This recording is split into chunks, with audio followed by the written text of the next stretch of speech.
El día de hoy vamos a continuar con el segmento teórico del curso de taller de programación. Sin embargo, antes de empezar, quería preguntarles si tenían alguna duda con el proyecto. ¿Alguien, no sé, tiene alguna duda de qué hay que hacer? ¿Alguna duda de alguna otra cosa relacionada al proyecto? Ok, bueno, ahí quizá el cambio más importante y lo que hay que ser conscientes es que, em, si bien es cierto, no era la idea principal. Ahora se puede utilizar cualquier otra biblioteca para hacer la interfaz gráfica aparte de Tkinter, que sí era la idea principal. ¿Cuál es la razón detrás de esto? Es importante entender. Resulta que Tkinter es como lo más básico que hay, es como tieso, digamos. Las cosillas salen un poquito más feas de lo que saldrían con Pygame, por ejemplo.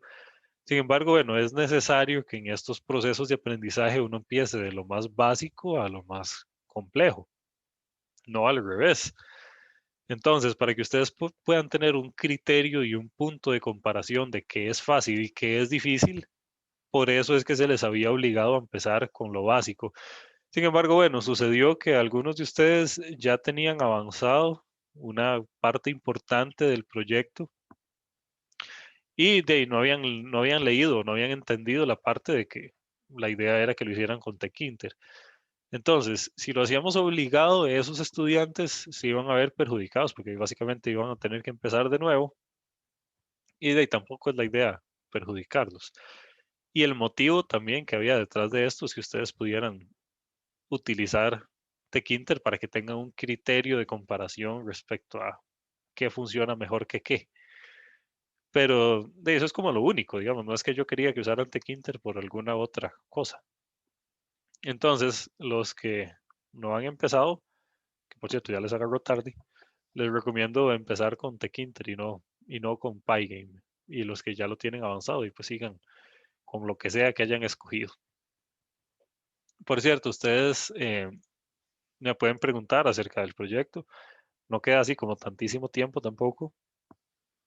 Yo por ahí les había mandado las fechas, si no me equivoco, queda creo que como semana y media. Y también hay un detalle interesante. Ustedes tienen una fecha de entrega del proyecto. Dame un toque, ya les confirmo cuál es. Yo se los había mandado por aquí. El 9 de mayo, si no me equivoco, es para el otro domingo, de eso en 8. Ajá, sí, sí, sí, tienen razón. Yo se los había pasado. Yo se los di el domingo 25, oficialmente, aunque realmente se los di como por ahí el miércoles. Entonces, sí, la fecha de entrega oficial es el domingo 9 de mayo.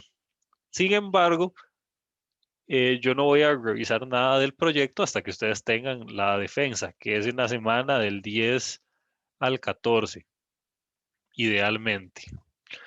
Entonces, la defensa es cuando ustedes presentan su proyecto así, tal cual. Ustedes presentan el proyecto, lo defienden, vemos a ver qué se hizo, qué no se hizo y en qué manera se hizo. Entonces, ustedes tienen tiempo de modificar su proyecto hasta la defensa.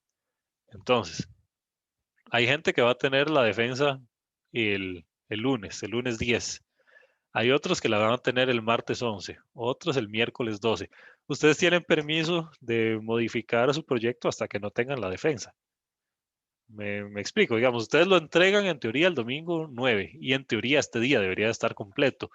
Sin embargo, ustedes pueden hacerle ajustes hasta que no tengan la defensa, para que lo tomen en cuenta. Entonces, si les falta algo o algo así, ustedes entreguen lo que tengan y el día de la defensa, pues ya muestran la versión mejorada de su proyecto. Ahora, tienen que entregar algo este día, ¿verdad? No es que no van a entregar nada. Tienen que entregar lo que tengan este día, pero lo que se va a evaluar y sobre lo cual se va a emitir la nota es lo que ustedes presenten en la defensa. Entonces, para que sepan. Ahora, las citas de defensa tampoco es que son infinitas, digamos, va a haber una cantidad de citas específica por día. Y la idea es que terminemos esta semana. Entonces, digamos que ustedes son, si no me equivoco, son como, digamos que sean 20. Entonces, ahí va a haber una cantidad específica de citas por día, que ustedes se acomodan de acuerdo al horario en el que puedan. Yo sé que la mayoría de ustedes va a querer revisar viernes porque así tienen más chance. Sin embargo, bueno, las citas del viernes, pues tampoco es que va a haber 20 citas. Entonces se van a gastar, probablemente se van a gastar primero las citas del final. Entonces, bueno, para que sepan que tienen que revisar alguna hora y se les va a dar ahí un abanico de opciones que ustedes tienen que presentar. Entonces, eh, a lo que voy con esto es que calculen terminar su proyecto para el domingo 9, aunque van a poder hacerle pequeños ajustes ah, hasta que lo presenten. Van a tener ahí una cierta ventaja los que presenten más después, porque van a tener más tiempo. Sin embargo, bueno, no son todos. Entonces, para que lo tengan presente, apunten a terminar el domingo 9. Ok, entonces, bueno, eso era lo que les quería decir nada más. Esos eran los avisos parroquiales. Bueno, vamos a comenzar con la clase teórica. Em, si bien es cierto, bueno, esta presentación está en el TEC Digital, ustedes la pueden leer, la pueden interiorizar y les recomiendo que lo hagan, que la lean con calma e intenten entender los conceptos. Aquí lo que vamos a intentar hacer es una explicación como más, llamémosle dinámica. Es difícil hacer dinámica una clase teórica. Todas las clases teóricas por definición son aburridas. Pero bueno, vamos a intentar explicar más el concepto a alto nivel, más que su definición formal. Entonces, la definición formal ustedes la pueden encontrar en el TEC Digital, en la presentación, la pueden leer y esa sería como la definición formal de cada uno de los conceptos. Lo que vamos a explicar acá es cómo ver cómo es que funcionan las cosas a nivel más general, no a nivel formal. Lo que vamos a ver hoy es lo que se llama memoria. Memoria es muchísimo más que solo almacenar información. Y bueno, nosotros sabemos que existe, bueno, yo esperaría que ustedes que son todos unos estudiantes de computadores sepan que cuando que una computadora tiene más de un tipo de memoria, digamos. Está, por ejemplo, el disco duro, que es el tipo de memoria por excelencia, que es donde se guardan las cosas como pesadas, digamos. En el disco duro uno guarda fotos, guarda videos, guarda películas piratas que descargó por ahí. Ese tipo de cosas uno las guarda en el disco duro. También tenemos la memoria RAM, que quizá no sabemos muy bien qué es y para qué sirve. Eso es como los dos tipos de memoria que yo esperaría que ustedes supieran que existen hasta el momento. Sin embargo, adivinen qué, existe un montón de tipos de memoria más que nosotros hemos usado toda la vida, inconscientemente. Quizá algunos de ustedes por ahí hayan escuchado de la memoria caché y han visto que si ustedes se meten a verificar su procesador, saben que tiene una cantidad específica de memoria caché. Tiene ahí algunos megabytes. Por ejemplo, vamos a, vamos a ver si puedo ver esto aquí fácilmente.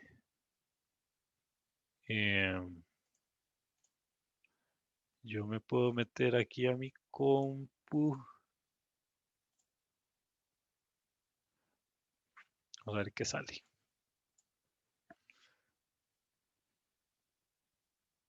Bueno, dice que el procesador de esta computadorcilla es un Core i7 de este modelo. i7-7600U. Eso significa que es de séptima generación. Entonces yo me puedo venir aquí a chepear. Dije que era un 7600. Aquí está, 7600U. Y bueno, en qué vacilón, aquí ustedes ven las características de este procesador en particular. Este es el nombre oficial del procesador, i7-7600. Tiene una litografía de 14 nanómetros.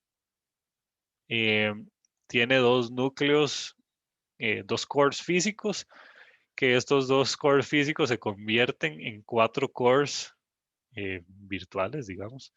Tiene una frecuencia de 2.8, frecuencia máxima de 3.9 GHz, y esto es lo que quería que viéramos. Vean como un procesador así de moderno, digamos. Está computido como 3 años. por cierto, fue que me la dieron el trabajo, no fue que yo me la compré.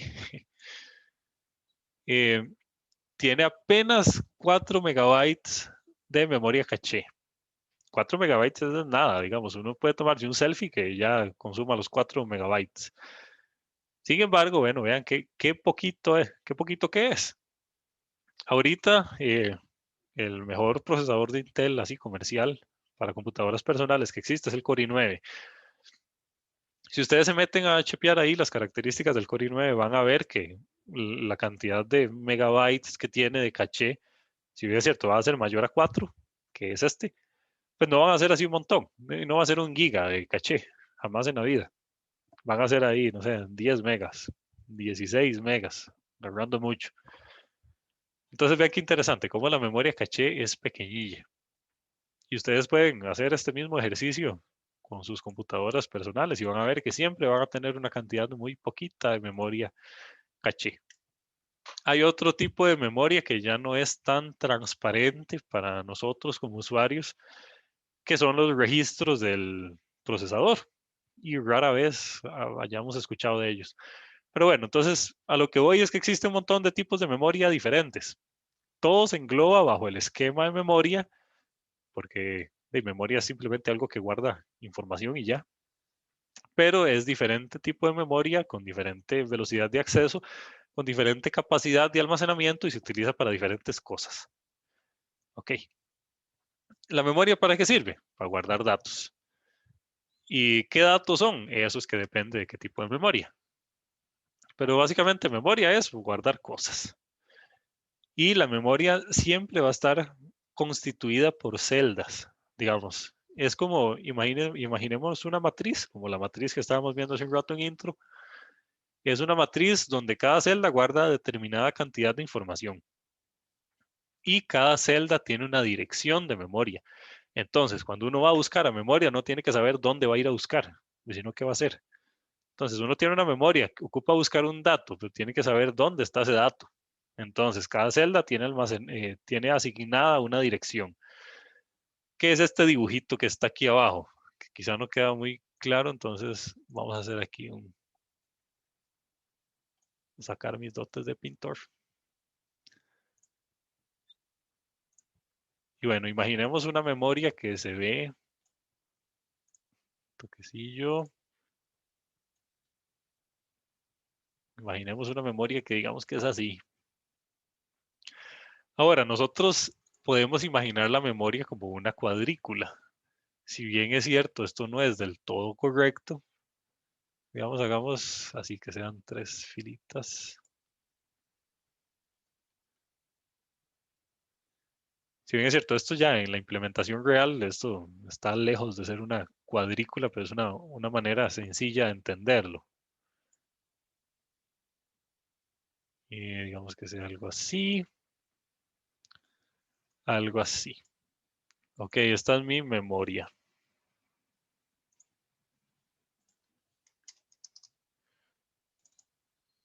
Vamos a ver. Ok. Y bueno, resulta que esta memoria, cada uno de esos cuadritos que está ahí es una celda. Y resulta también que cada una de estas celdas tiene asignada una dirección. Entonces, supongamos que esta primer celdita es la dirección 0x0. ¿Por qué números hexadecimales? Bueno, a este punto todos nosotros somos expertos en números hexadecimales, ¿verdad? Sabemos qué son. ¿Por qué números hexadecimales? Porque son la cantidad de celdas de memoria que existe en una memoria cualquiera es enorme. Entonces, si no utilizamos números hexadecimales y utilizamos números decimales, digamos, el número va a ser tan grande que va a ser ilegible. Entonces, con números hexadecimales yo puedo almacenar un número muy grande en una cantidad un poco más pequeña de caracteres. Y bueno, esta va a ser la dirección 0x1. Y esta las 0x2, 0x3, 0x4. Y bueno, así sucesivamente.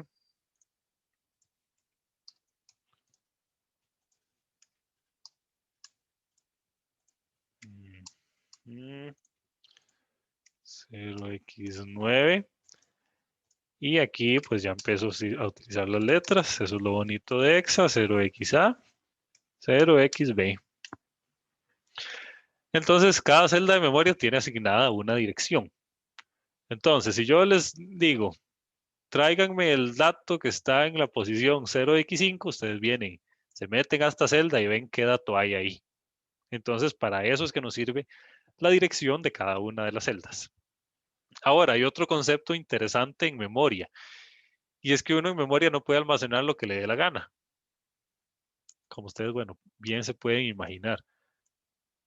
Uno almacena una cantidad específica de bits. Entonces, nosotros sabemos que existen arquitecturas de 32 bits y 64 bits.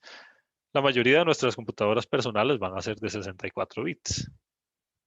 Entonces, adivinen qué cantidad de datitos yo guardo por dirección de memoria. Bueno, guardo 64 o el tamaño de la arquitectura, digamos.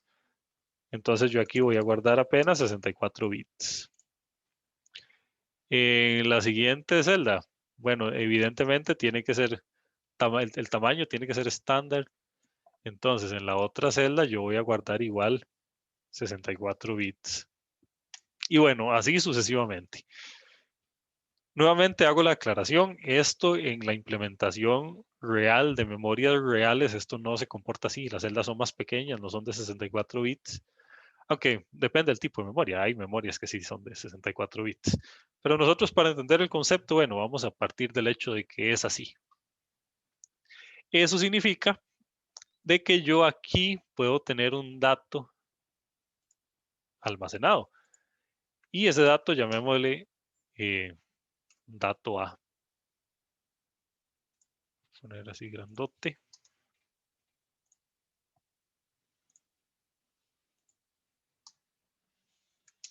Ok, aquí tengo un dato A, aquí tengo un dato B, aquí tengo un dato C. Y bueno, así sucesivamente.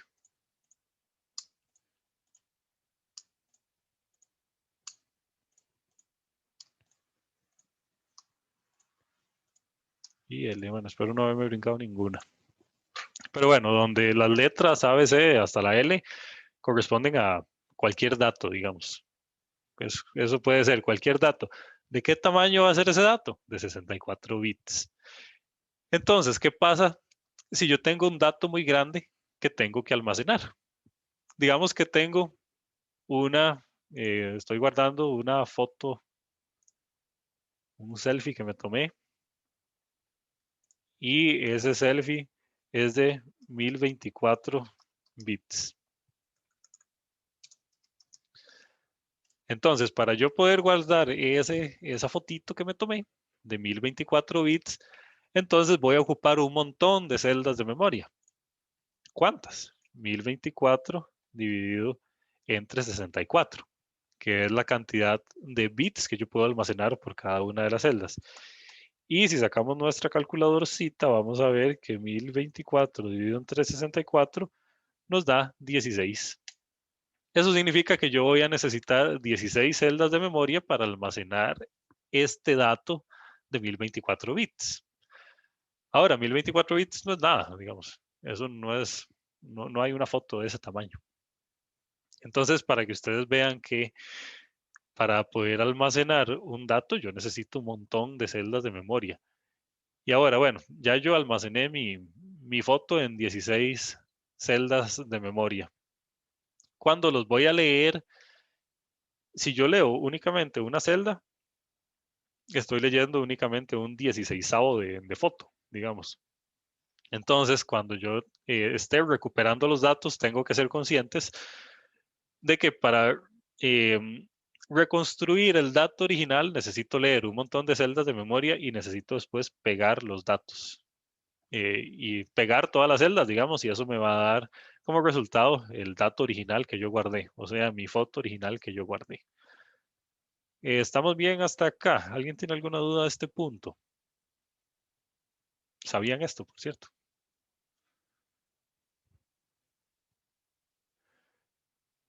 Bueno, ahí muy bien. Entonces, bueno, así es como se comporta una simplificación de una memoria ahí hipotética. Bueno, voy a limpiar esto. Entonces, bueno, por eso es que aquí tengo un montón de números en hexadecimal. Están rellenados con 0 a la izquierda, pero no importa, digamos, aquí hay un 0, aquí hay un 1, 2, 3, 4, y ahí está 9. Entonces, en resumen, una memoria está compuesta por celdas. Cada celda tiene un tamaño específico, es un tamaño estándar, digamos, no hay celdas de un tamaño y otras celdas de otro. Eso no ocurre, digamos. Y bueno, para almacenar cosas yo necesito más de una celda porque mis datos son mucho más grandes que el tamaño de la celda. Ujú. Muy bien. Bueno, ahora vamos a ver una cosa que se llama jerarquía de memoria. Jerarquía de memoria significa que hay memoria más importante que otra. Sí, definitivamente. Veamos este dibujito de acá, que era lo que les decía ahora. Tenemos que la memoria que está más arriba, o sea, la memoria más importante, eh, aquí, bueno, hay que decir importante para quién. Aquí estamos en función del CPU. Entonces, aquí el rey de todo esto, digamos, es el CPU, o sea, el procesador. ¿Por qué? ¿Por qué el procesador es lo más importante? Bueno, porque es el que ejecuta las instrucciones. Lo más importante para el procesador son sus registros, que los registros están dentro del chip del CPU. Entonces, cuando yo compro, voy ahí o sea, a Extreme Tech y compro un procesador, ese procesador trae registros. Dentro del mismo chipsillo del procesador, ahí viene un montón de registros.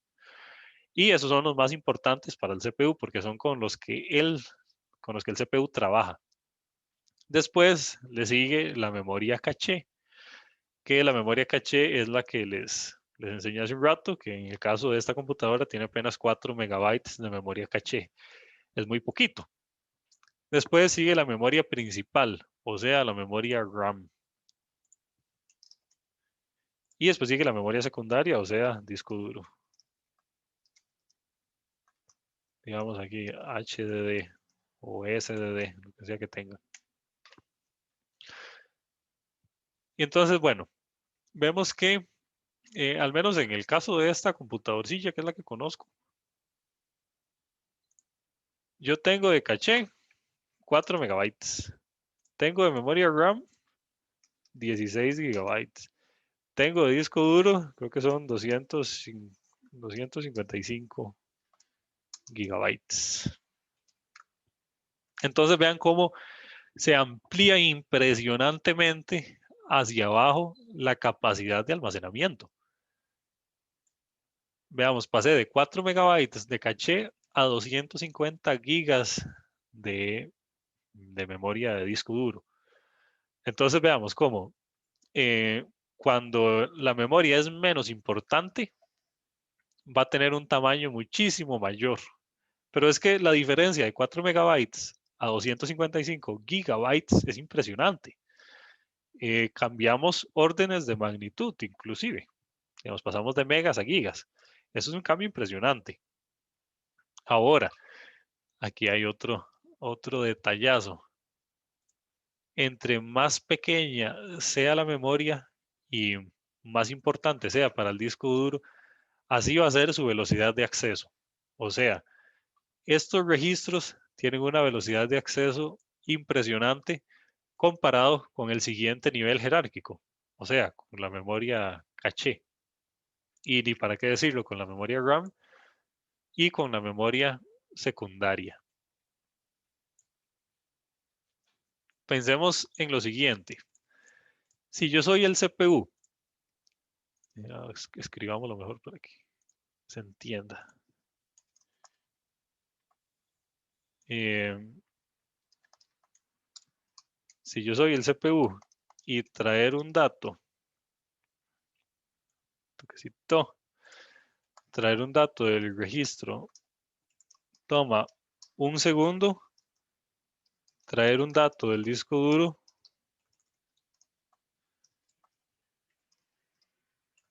Tomará 10 años.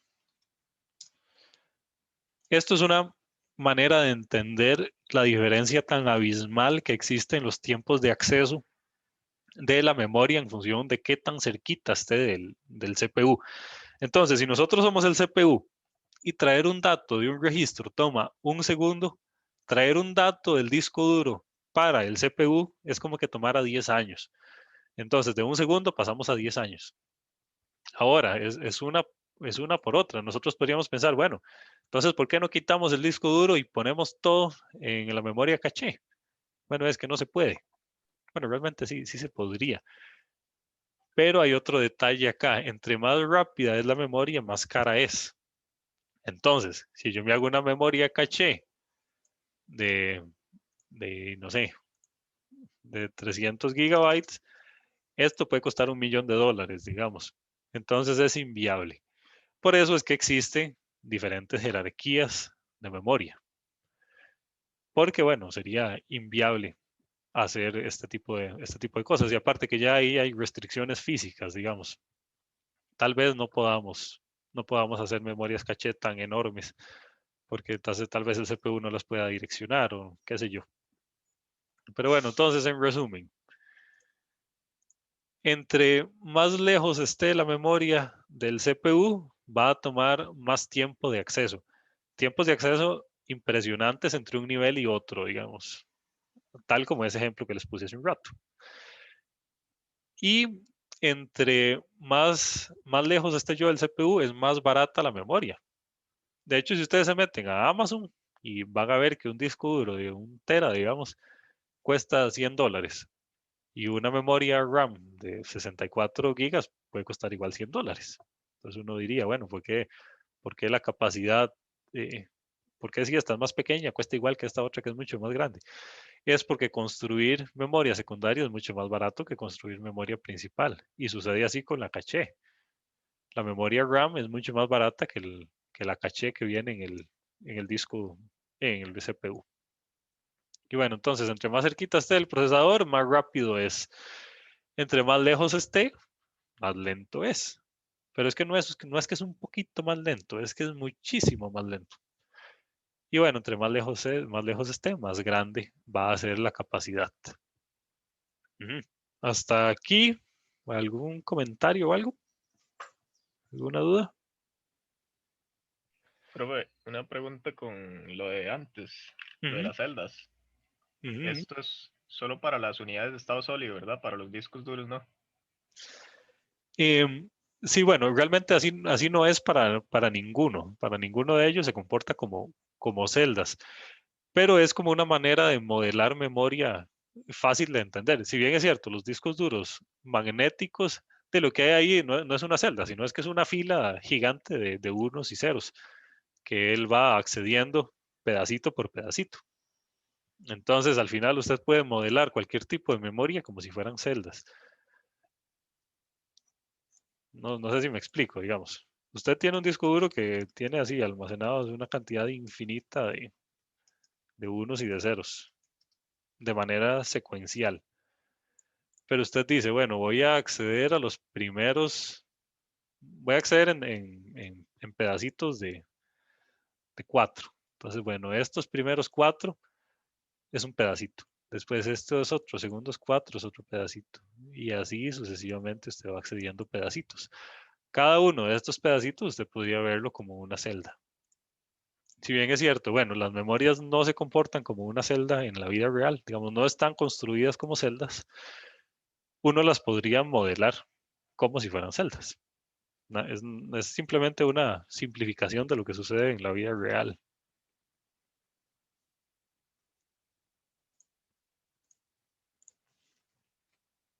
Ok. Bueno, ahora lo que vamos a hacer es como analizar cada uno de estos diferentes niveles de memoria que existen. El más importante de todos son los registros del CPU, que son con los cuales el CPU opera como tal. Digamos, el CPU no opera directamente con un dato que venga de la memoria RAM o con un dato que venga de la memoria caché. Para traer un dato de abajo hacia arriba, sea cual sea el nivel del que estoy partiendo, Digamos, de la memoria principal, primero lo pongo en caché. Y de la caché, antes de usarlo, lo pongo en los registros. Digamos, no es que yo me brinco así del CPU, voy y lo pongo en los registros de una vez, sino que tiene que pasar por todos los niveles anteriores. Y al final, eso implica que al final todos los datos con los que opera el CPU van a ser datos que están guardados en sus registros. Esto que ven acá es un pedacillo de código ensamblador de, no tengo idea de qué arquitectura, pero bueno, en el código ensamblador uno sí trabaja directamente con registros. Recuerde que todo lenguaje de programación al final se mapea a un código ensamblador y que al final ese código ensamblador se mapea a código máquina. ¿Se acuerdan que eso lo habíamos visto en las primeras clases, si no me equivoco? Entonces, uno aquí en el lenguaje ensamblador, por ser lenguaje de tan bajísimo nivel, uno puede ver cómo uno realmente manipula los registros del procesador. Uno le puede decir, en este registro guárdeme este dato, en este otro registro guárdeme este otro dato. Y ahora en este tercer registro, guárdeme el resultado de sumar los dos registros anteriores o ese tipo de cosas. Eso es algo que uno ni por asomo podría hacer en algún otro lenguaje de programación que no sea ensamblador. Digamos, cuando ustedes en Python siempre ocupado por los registros del procesador, nunca en la vida.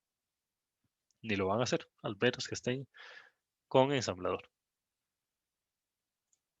Entonces veamos aquí pues estos de aquí a la izquierda es lo que se llama labels, que es básicamente son etiquetas que etiquetan un pedacito de código para que uno pueda crear como funciones, como que uno pueda decir, bueno, voy a la función tal y después de esta me muevo a la función tal. Pero nuevamente esto es un asunto súper primitivo. Digamos, si Python fuera una bazooka, ensamblador sería una lanza. Lo que uno puede hacer aquí es nada. Pero bueno, lo que queríamos ver de este codiguito ensamblador es que uno puede manipular registros. Entonces, los registros tienen nombres raros. Por ejemplo, esto, EDX es un registro, SX es un registro, EBX es un registro, EAX es un registro. Y, de uno lo que hace son operaciones directamente con los registros. Entonces, aquí lo que estamos diciendo en esta línea de acá, lo que estamos diciendo es que en el registro, ¿cómo se llamaba? EBX, voy a almacenar un 0. Después, en este otro registro, EAX, voy a almacenar un 1. Y así sucesivamente. Ahora, ¿esto qué tan importante es para ustedes en su vida como programadores? Pues no mucho.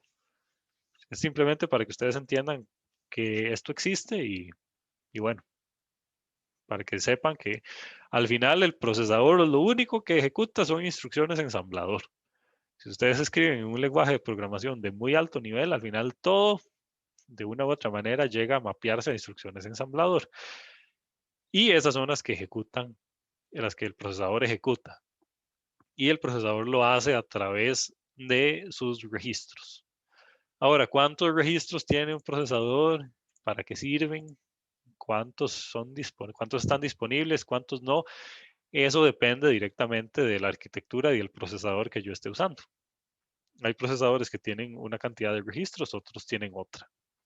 Y bueno, así sucesivamente. Después sigue la memoria caché, que si recuerdan en la jerarquía era la que seguía. Resulta que, bueno, la memoria caché nació porque, como ustedes vieron, si el procesador necesita un dato y no está y tiene que ir a traerlo a la memoria principal o a la memoria secundaria, el tiempo de acceso es brutal.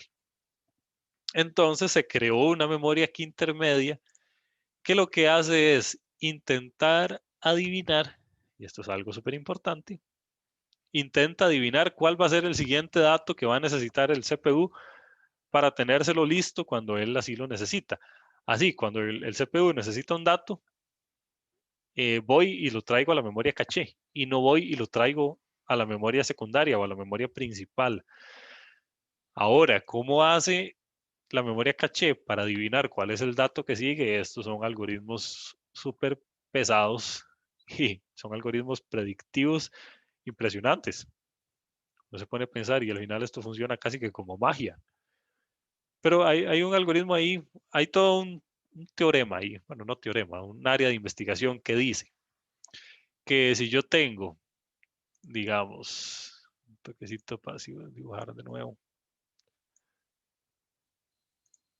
si yo tengo una memoria así, como la que tenía hace un rato,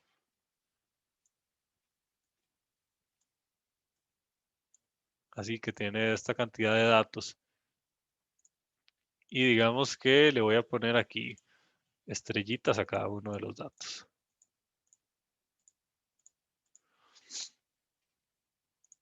Ok, hay un teorema que se llama, bueno, no un teorema, un principio ahí que se llama principio de localidad.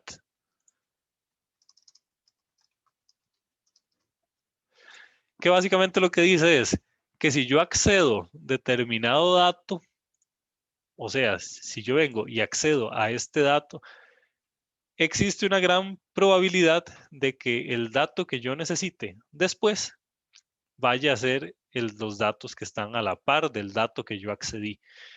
Entonces, bueno, si yo accedo a ese elemento del centro, ya el sistema computacional sabe que probablemente el CPU va a necesitar los datos que estén a la par de ese. Entonces va y se lleva este a caché y se lleva este otro a caché, porque sabe que son los que están a la par. Eso es lo que se llama el principio de localidad. Y eso es una de las maneras en las cuales la computadora adivina cuáles son los siguientes datos que el CPU necesita y va y se los trae y se los deja de una vez en la memoria caché para que después, cuando el CPU los necesite, ya estén ahí y no tenga que ir a traerlo a memoria principal o a memoria RAM. Entonces, vean qué bonito. Ahora, ¿cómo se dieron cuenta de esto? Ahí sí no tengo idea. Ahí haciendo a pura prueba y error. Entonces, bueno, por eso esa es la razón de ser la memoria caché. Básicamente una memoria que intenta adivinar cuál va a ser el siguiente dato y va y se lo tiene listo al CPU cuando lo necesita. Ahora, no siempre va a pegar, definitivamente no. Cuando no pega, entonces, bueno, va obligatoriamente, hay que ir a traerlo a los siguientes niveles jerárquicos. Sin embargo, lo que se intenta es mantener la memoria caché, lo que se le llama como memoria caché caliente, o sea, que tenga los datos ya ahí listos para cuando el CPU los necesite. Por cierto, cuando hay un concepto ahí, si les interesa, que se llama miss de caché, que eso es cuando el CPU necesita un dato y no está. Entonces, digamos que pifió, la memoria caché pifió al intentar adivinar cuál era el siguiente dato y de ahí el CPU no lo tiene y ahora hay que ir a traerlo al siguiente nivel jerárquico. Esa es la razón de ser de la memoria caché. Ahora, es una memoria rápida, es, eh, es más rápida que la memoria RAM, pero más lenta que los registros. Después sigue, bueno, vean qué interesante. Esto de acá es cómo está conectada la memoria caché al resto del sistema en función del CPU. Hay un concepto que se llama bus. Nosotros cuando pensamos en bus, y pues pensamos en Lumaca o en Tuasa o en que hay que pagar pasaje en ese tipo de bus. Sin embargo, bueno, los sistemas computacionales tienen lo que se llama bus de datos, bus del sistema, que funciona como el bus de Lumaca, que básicamente lo que hace es llevar datos de un lugar a otro. Entonces nosotros veamos el bus como un cable, simplemente un cablecillo que conecta una cosa con otra cosa. Si vemos una tarjeta madre, digamos, vemos que está lleno de cablecitos ahí, de pistas de cobre o de oro, lo que sea. Esos son los buses del sistema. Básicamente llevan la información de un lado a otro lado. Entonces, lo que hay aquí conectado al bus del lado allá, de ahí está el resto de memoria RAM, memoria ROM, disco duro. Todo eso está conectado ya en algún lado del bus. Entonces, aquí tenemos el CPU. aquí tenemos la memoria caché. Veamos cómo el CPU se alimenta directamente de la memoria caché. Entonces hay una interacción entre estos dos chiquillos. Entonces el CPU primero va y le pregunta a la memoria caché, ¿tenés este dato que yo necesito? Ella responde sí o no. Si lo tiene, se lo devuelve. Si responde que no, vean qué vacilón porque el CPU tiene acceso directo al resto del bus del sistema. O sea, el CPU puede ir a traer datos directamente a RAM si la memoria caché no lo tuviera, digamos, hace la solicitud al siguiente nivel jerárquico. Entonces vean qué vacilón. Ahora, después sigue la memoria ROM. Si bien es cierto, bueno, eso no está aquí. Aquí, digamos, no tenemos RAM ni ROM. Todo esto está metido dentro de memoria secundaria, digamos. Memoria principal, perdón. Aquí tenemos la memoria RAM y también tenemos la memoria ROM. ¿Cuál es la diferencia entre una y otra? Eso lo vamos a ver. Ya casito. Ok, la memoria ROM es un tipo de memoria especial. Por cierto, ROM, que no lo veo aquí. ROM lo que significa es Read Only Memory. O sea, memoria de solo lectura. Y eso significa que es memoria que yo no puedo escribir. Normalmente lo que viene en la memoria ROM es cosas como el programa que ejecuta la computadorcilla. O pensemos no tanto en computadoras personales como esta que tengo aquí.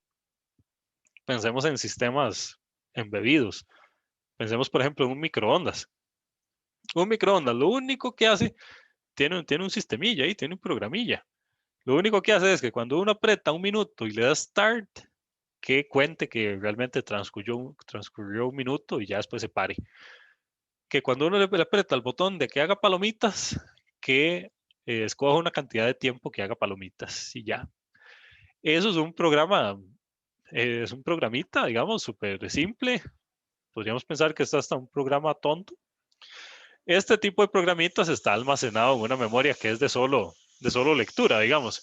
Uno cuando en la vida ha necesitado hacerle un update a un coffee maker o cuando en la vida ha necesitado hacerle un update a un microondas. Y nunca, digamos, no es que se actualiza, no es que hace mejor su trabajo a través de una actualización. Entonces, bueno, este tipo de programas está almacenado en memoria ROM, o sea, memoria de solo lectura.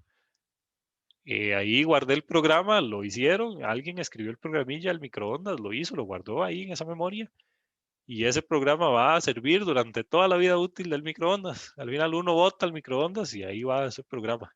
Nunca tuvo necesidad de escribirlo de nuevo. Entonces, por eso existe un tipo de memoria que se llama read only. O sea, yo solo la leo, nunca la necesito escribir. Solo una vez en la vida cuando la programo. Otro ejemplo de memoria ROM es el BIOS de la computadora. Recuerden que el BIOS es independiente del sistema operativo. O sea, yo puedo cambiar el sistema operativo sin tener que cambiar el BIOS. Entonces, yo puedo agarrar mi compu, quitar Windows, que es lo que tengo, instalar Ubuntu y el BIOS va a permanecer ahí invariable. Eso es otro ejemplo de memoria ROM. Ahora, después sigue la memoria RAM, que es esta, memoria de acceso aleatorio, Random Access Memory, que esta es la memoria principal de la mayoría de sistemas. Esta es una memoria volátil, eso significa que, bueno, cuando ustedes prenden la compu, la memoria RAM empieza a funcionar. Al inicio de los tiempos, la memoria RAM está vacía, que la compu la acabo de prender. Conforme pasa el tiempo, pasan los segundos, ya la memoria RAM va a empezar a tener datos. ¿Qué datos va a tener? Bueno, ¿se acuerdan que yo les dije el principio de localidad y que intentaba adivinar cuál era el dato que seguía? Bueno, la memoria principal va a empezar a almacenar datos que ella considera que el CPU puede necesitar pronto. Entonces, conforme pasa el tiempo, se va a ir llenando. Existen dos tipos de memoria RAM que se llaman DRAM o SRAM. La diferencia entre uno y otro se refiere al proceso de construcción. O sea, una está compuesta por unos elementos y otra está compuesta formada así físicamente por otros elementos. Entonces, unas funcionan mejor para unas cosas y otras para otras. Sinceramente, yo no sé las computadoras personales cuál de las dos tecnologías tienen. Por cierto, esto es muy vacilón y esto se ve en el curso que se llama Elementos Activos, que es uno de los primeros cursos de electrónica de la carrera junto con CC. Y bueno, eso se ve en ese curso. Pero de momento sepan que son dos tipos de memoria diferentes, funcionan para diferentes cosas. Una mentira, funcionan para lo mismo, pero tienen un tipo de construcción diferente. Existe, ustedes han escuchado la ley de Moore, que decía que la cantidad de procesadores se duplicaba cada determinada cantidad de años, ¿verdad? Supongo que esto lo han escuchado. Resulta que existe un concepto que se llama barrera de memoria, que es un problema. Que lo que pasó es que la velocidad de transmisión de la información no mejoró considerablemente conforme mejoraba la capacidad de almacenamiento. Si ustedes se ponen, si les preguntan ahí a sus papás, digamos, que cuánto disco duro tenía la primera computadora que ellos tuvieron, y van a decir que tenía ahí, no sé, 16 megas. O una cosa así que ahorita parece risible. Digamos, a mí me han mandado videos en WhatsApp que pesan 16 megas. Y esa era todo el tamaño de disco duro que tenían las computadoras antes. Resulta que la capacidad de almacenamiento ha mejorado considerablemente. Y ahora, de hecho, ven qué vacilón. Hagamos aquí un ejercicio rapidón.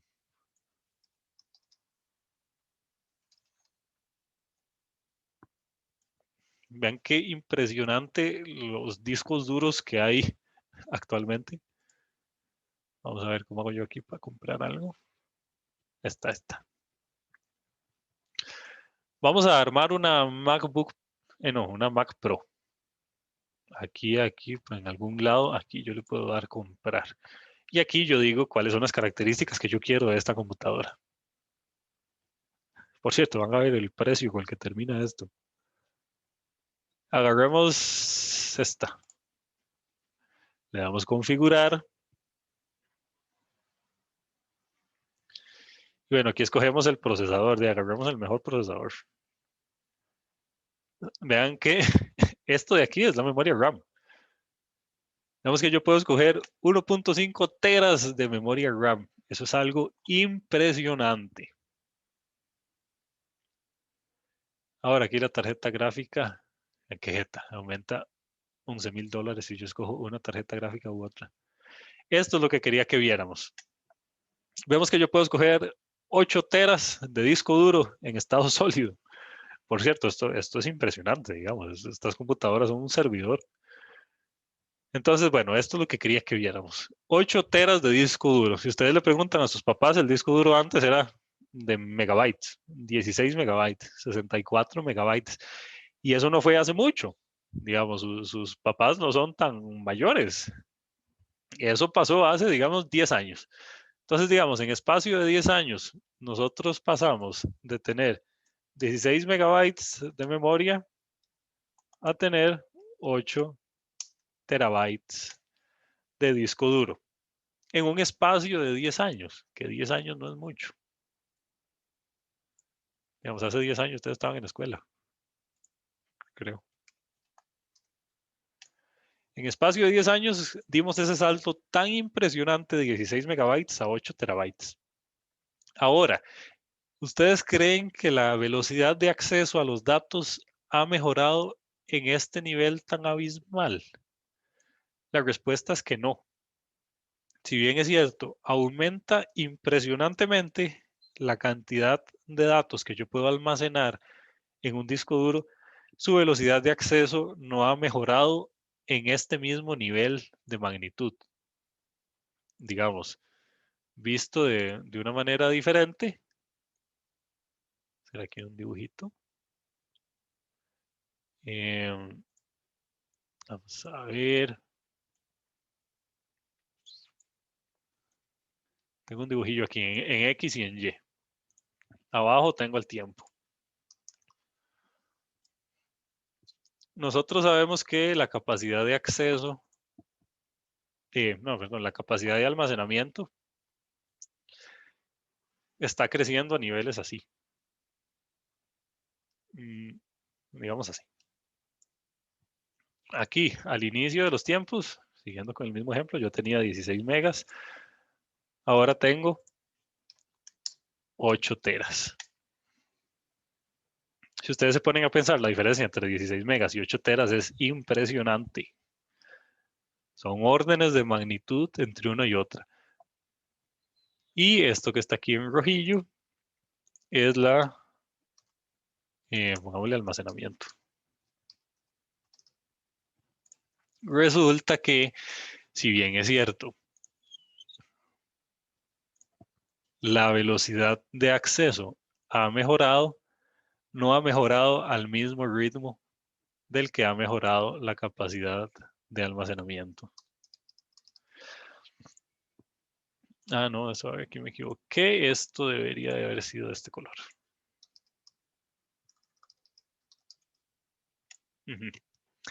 Entonces, ¿qué es lo que está pasando? Que ahora tenemos super discos duros que almacenan un montón, pero cuya velocidad de acceso no ha mejorado tanto. Entonces, esta diferencia de aquí a aquí es lo que se conoce como barrera de memoria. Eso significa que, bueno, hemos mejorado un montón la capacidad de almacenamiento, hemos mejorado un montón la capacidad de procesamiento, que eso es algo que sí ha crecido aquí un montón también. Hacer el dibujito. La capacidad de procesamiento ha crecido impresionantemente también. El tiempo de acceso a la memoria no. Entonces, bueno, esto va a llegar el punto en el que, bueno, vamos a tener super procesadores, discos duros que almacenan cantidades impresionantes de información, pero con una velocidad de acceso mala. Entonces, todo el rendimiento general del sistema se ve limitado por esta velocidad de acceso tan mala que tengo. Eso es a lo que se refiere barrera de memoria. Ok, bueno, solo para, así como dato curioso, ven que vacilón lo que puede costar esta computadora. Bueno, $51,000, $52,000. Es vacilón porque esto es más caro que un carro, digamos, vean qué vacilón. Vamos a ver aquí, Toyota, que ya por sí es caro. Sobrevalorado, diría yo. Vamos a ver cuánto vale ahí un Toyotilla para que vean que no es vara. Vamos a ver cómo hago aquí para ver un carro. Aquí está, agarramos uno. Ah, bueno, vean, aquí está. Un Hilux, que es el más caro de todos los Hilux, vale $52,000. Esta computadora vale de casi $52,000. Entonces, para que vean lo impresionante que las computadoras que hay ahora, digamos. Bueno, es así solo como dato curioso.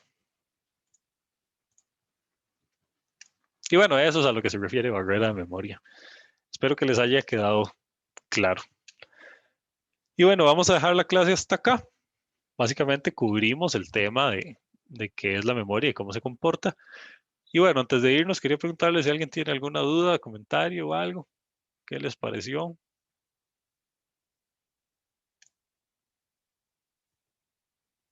¿Todo bien? Bueno, excelente. Profe, Sí, profe, yo tengo una duda respecto al proyecto. ajá. La nave que crea uno, ¿cuántos Ujú. disparos tiene que hacer, por así decirlo? O sea, ¿es un solo disparo y cuando ese disparo impacta, puedo volver a disparar o cómo habría que manejarlo? No, la nave dispara en función de cuántas veces usted aprieta la tecla de disparo. Digamos, si usted aprieta la tecla y la suelta, hace un disparo. Ahora, no importa qué pasa con esa bala, usted solo disparó y ya. Si la aprieta así 3 veces, digamos que la aprieta, la suelta, la aprieta, la suelta, la aprieta, la suelta, hace 3 disparos y ya. Lo que no puede pasar es que usted deje la tecla apretada y dispare a lo loco, dispare infinito. Eso no puede pasar. Básicamente usted puede hacer un disparo por cada presión de tecla.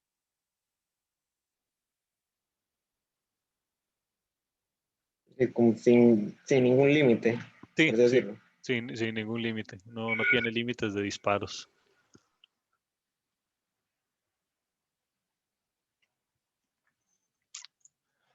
Pues bueno. Entonces, creo que eso sería todo por hoy. Muchísimas gracias. Tenga un bonito día. Bueno, profe, igual, gracias.